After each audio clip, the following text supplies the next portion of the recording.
En este jueves recemos con el Evangelio según San Lucas, en el nombre del Padre, y del Hijo, y del Espíritu Santo.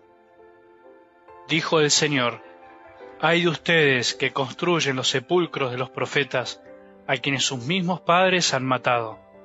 Así se convierten en testigos y aprueban los actos de sus padres.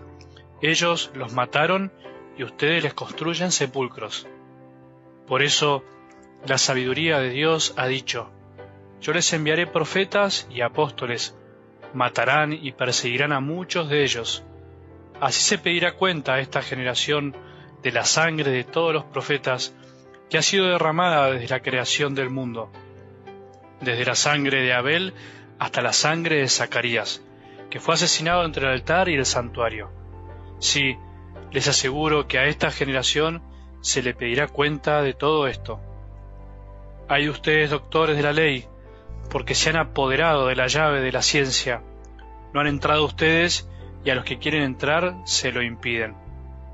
Cuando Jesús salió de allí, los escribas y los fariseos comenzaron a acosarlo, exigiéndole respuestas sobre muchas cosas, y tendiéndole trampas para sorprenderlo en alguna afirmación. Palabra del Señor.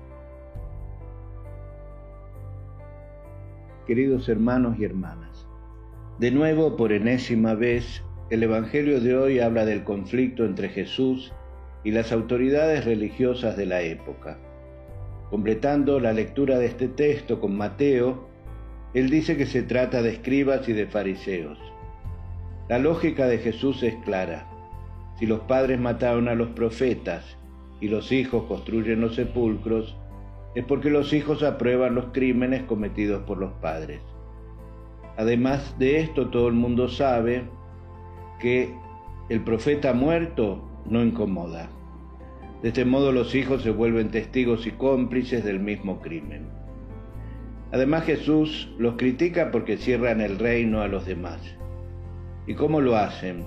Piensan tener el monopolio de la ciencia respecto de Dios y de la ley de Dios, e imponen su manera de ver a los demás sin dejar margen a otra idea, a una idea diferente.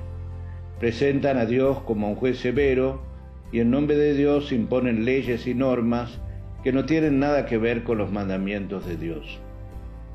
Falsifican la imagen del reino y matan en los demás el deseo de servir a Dios y al reino. Una herencia muy distinta nos deja la santa que hoy celebramos, Santa Teresa de Jesús, fundadora y reformadora del Carmelo. Ciertamente es una de las grandes figuras de la Iglesia, de poderoso influjo en innumerables hombres y mujeres que la tomaron por guía y maestra. Vino al mundo el 28 de marzo de 1515 en Ávila, España. Tenía una personalidad impactante, mujer de empuje, audaz, soñadora, apóstol incansable, mística y doctora de la Iglesia, primera a la que se le confirió tan alto honor. Escritora, poeta, ha logrado que su vida y obra, que mantiene su frescura original, prosiga en lo alto de este podio de santidad. Se enamoró de Cristo precozmente y quiso derramar su sangre por él, siendo mártir a la edad de 6 años.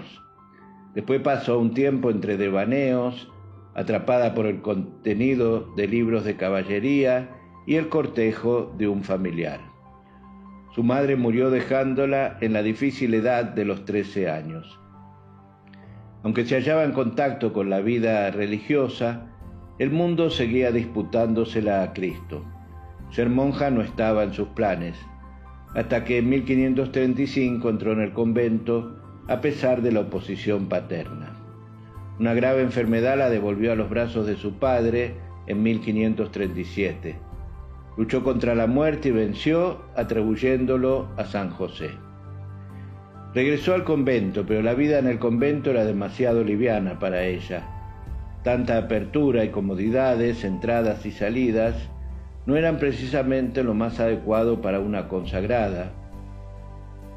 Y en la Cuaresma del año 1544, el de la muerte de su padre, ante la imagen de un Cristo llagado, Con ardientes lágrimas suplicó su ayuda. Le horrorizaba ofenderle.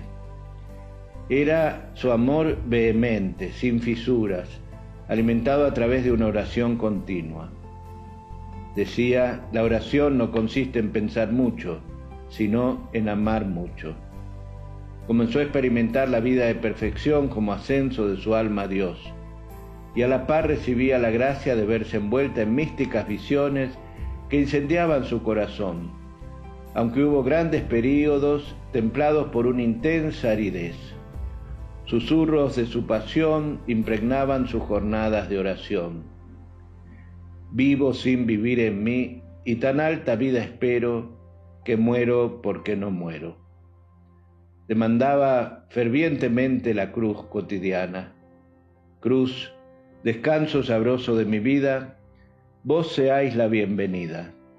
En la cruz está la vida y el consuelo, y ella sola es el camino para el cielo. En una de sus visiones le fue dado contemplar el infierno. Fue tan terrible que determinó el rigor de su entrega y emprendió la reforma carmelitana, así como su primera fundación. Tenía 40 años, y Dios iba marcándole el camino que debía seguir. San Juan de la Cruz se unió a su empeño. La reforma no fue fácil. Las pruebas de toda índole, insidias del diablo, contrariedades, problemas internos, dudas y vacilaciones de su propio confesor, así como el trato hostil dispensado por la Iglesia, entre otros, le infligieron grandes sufrimientos. A pesar de su frágil salud, tenía un potente temperamento y no se dejaba amilanar, menos aún cuando se trataba de Cristo. Así que acudió a los altos estamentos, se codió con reyes y nobleza, fue donde hizo falta y se entregó en cuerpo y alma a tutelar y enriquecer espiritualmente las fundaciones con las que regó España. Todas nacieron a impulso del mismo Dios que las inspiraba. Era una excepcional formadora, tenía alma misionera, lloró amargamente pensando en las necesidades apostólicas que había en tierras americanas donde hubiera querido ir. Plasmó sus experiencias místicas en obras maestras, imprescindibles para alumbrar el itinerario espiritual. Devotísima de San José decía, «Solo pido por amor de Dios que lo pruebe quien no creyere, y verá por experiencia cuán gran bien es recomendarse a este glorioso patriarca y tenerle devoción». Murió en Alba de Tormes el 4 de octubre de 1582. Pablo V la beatificó el 24 de abril de 1614. Gregorio XV la canonizó el 12 de marzo de 1622. Pablo VI la declaró doctora de la Iglesia el 27 de septiembre de 1970.